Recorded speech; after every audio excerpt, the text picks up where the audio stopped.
Hi guys! Welcome back po sa ating YouTube channel. Ngayon naman sa video natin ay i-share ko naman sa inyo kung paano kakalasain tong one gang na aircon outlet. So ayan.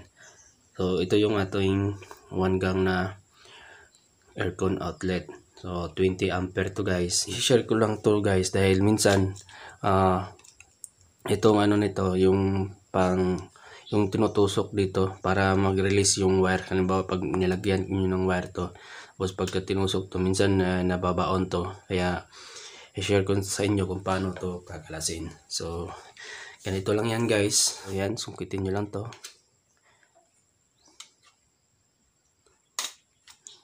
Ganyan. Pag nakalas na yan, itong screw na to. So yan. So ito, yan, tanggalin natin.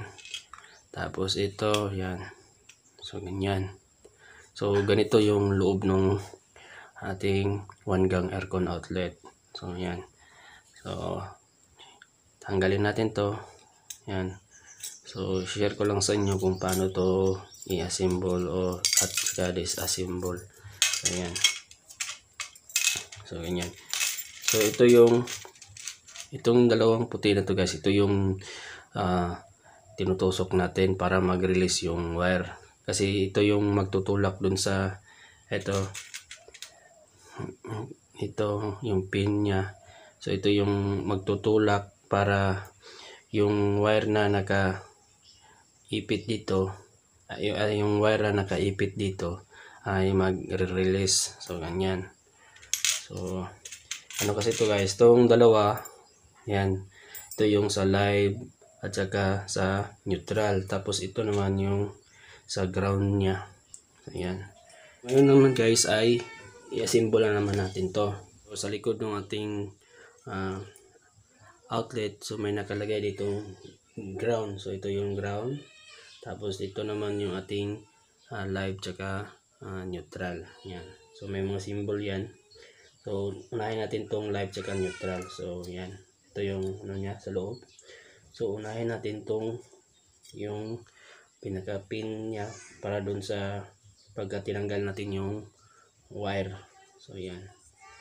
So ganyan lang guys. So next ay yung lock ng ating wire. So ganyan.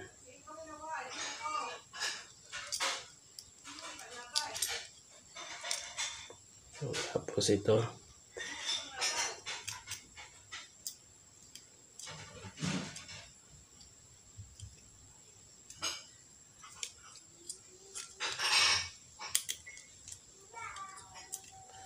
So iusin lang natin tong niya.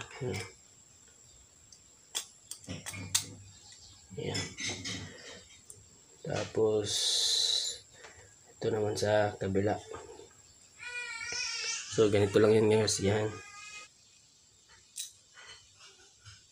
Ayan.